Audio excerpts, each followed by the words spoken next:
Quarterback. Oh, let's hold everything. We got Eddie calling in. Eddie Alvarez, what's happening, buddy?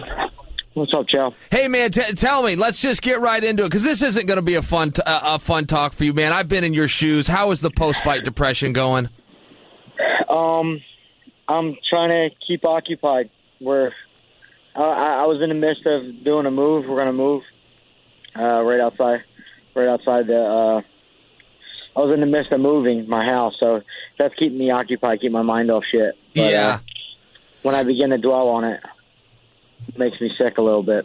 I tell you, so let's back up. Let's back up a week because, Eddie, it looked like you were having some fun, man. The press conferences were fun. You looked like $1 million. You were even starting to get under his skin.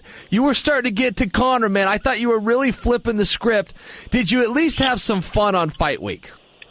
I actually, it was the best time I ever had fight week. Honestly, before we went out, even my coach, Mark Henry, our warm-ups in the locker room right before we went out to make the walk was probably the best I ever looked. Warming up for a fight, getting ready, most confident, everything. When I try to make sense of this whole damn thing, it's really awkward for me to sit back and think about it. I don't understand what went on. Okay, so let's walk to the cage. Now, again, boom, I get to tune in there, right? Millions of people, we see you walk. And I've seen you do that walk. I know the look, man, the eye of the tiger, the eye of Eddie Alvarez. I know it, and it was there. Everything looked good. You look composed. You look like, hey, I'm going to take care of business. You look like the pressure wasn't getting to you. The fight begins. Conor comes across the ring, and he stands his ground. He did a very good job of standing his ground and stopping you from pressuring him. Is that a fair statement by me? I felt like that's what I was seeing.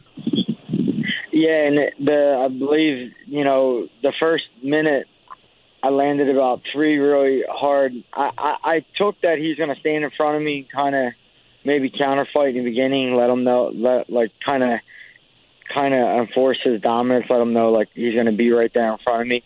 So we did the low leg kick. Not the high one, because the high one you could still counter with that left hand of his. So I did almost like a calf, like a low leg kick, and they were successful. But I think on a third one, I might have went foot to shin, and then I had to shut it down. I couldn't throw any more of them, even though they were successful. And to be honest, like the whole plan of this whole fight. Like, if we had to sum up the plan of this fight, it was, it was go left and mostly wrestle. Not wrestle all the time, but go left and let's mostly wrestle. Let's put him in wrestling exchanges and put him where he's uncomfortable. But I don't know if it was after I got hit that I kind of went into fight or flight mode or whatever you want to call it. But I got hit, and it was like I went right, and I boxed. I did the opposite of my plan for 8 minutes when the whole plan for 2 months we trained was go left and mostly wrestle. And instead you went right and boxed. Okay, well, tell me this. So when Conor he's got that left hand, and everybody knows he has it, but it's hard for me and everybody else to relate to. I see him do it on TV. It's so straight. It finds its mark all the time. But I don't know why. Eddie, does he set that thing up? Is it super fast? Why does that left hand always find his opponent's chin? Why? It's not, he don't engage on it. He throws it off you. So it's the timing of it. And I don't even know. He might have landed in the back of my head. To be honest with you, the first shot, I had no clue what it was. I had no clue. I got hit, and my butt was on the ground. And I remember in my head going, what the fuck was that? I had no clue what the first shot I got dropped to was, but I think it was I threw and he threw at the same time. It was basically throw on throw. I threw, he threw, and I missed. His range was able to get me. Wow. Yeah, see, it's so hard to tell, because that left hand is very sneaky by him But I swear I don't know why. I don't see a setup. I trust there is one. I don't see it. And then to your point, he is waiting for his opponent to move. He did that same thing to Jose Aldo. It was on Jose moving. It's just hard for me to figure out. I'm watching his stance, and I don't quite buy the skill set. I'm watching him collect these belts, and I'm going, man, maybe there's something to learn here because this guy's figuring it out. Yeah, it's the he does it real well. He throws on throw, and then he also changes it up where he'll let you throw and he'll rock back and then he'll counter. So he does it too.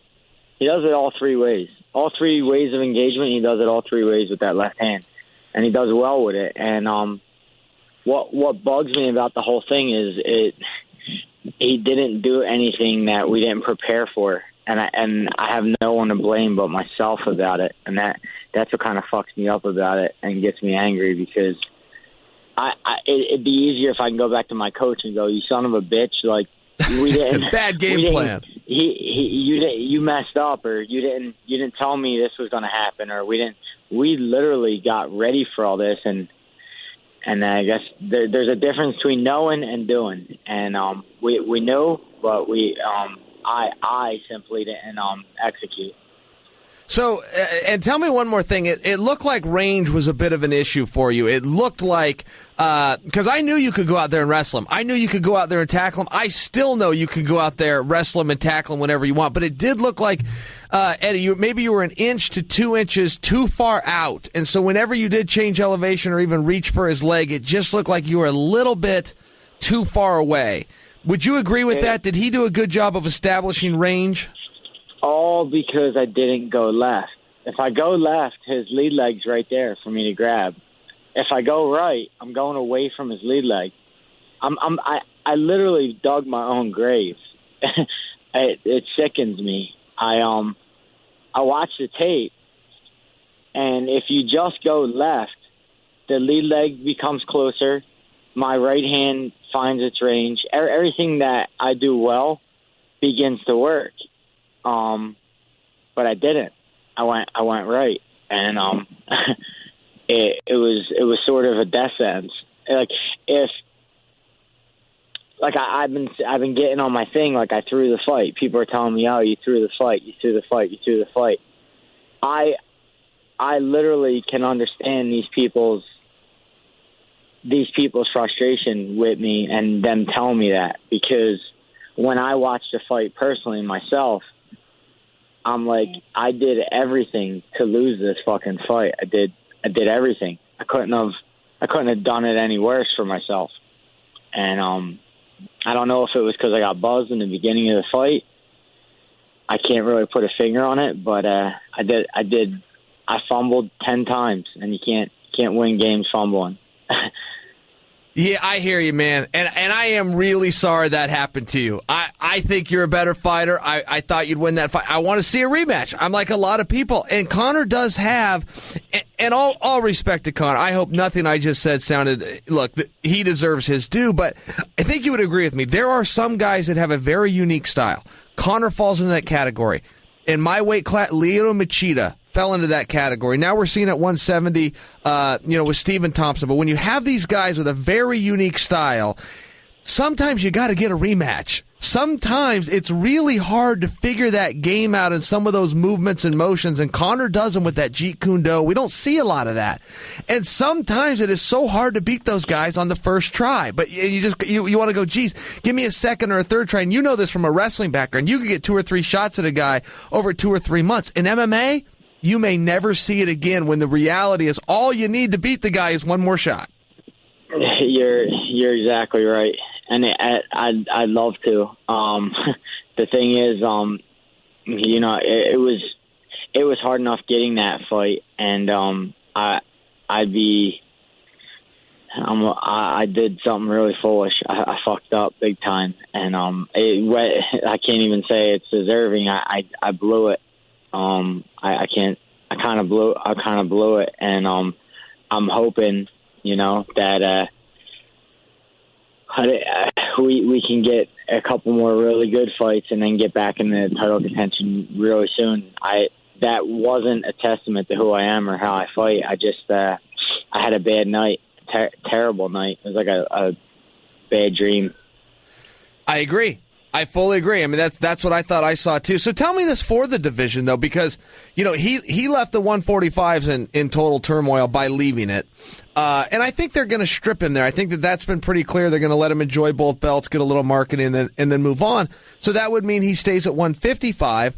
Do you think that's accurate? Do you think he stays at 55, maybe takes on a Ferguson or a Khabib, or do you think he takes his oars out of the water? Pursues this Mayweather thing, maybe comes back and tries 170. I mean, what do you think he does? What do I think he does? I think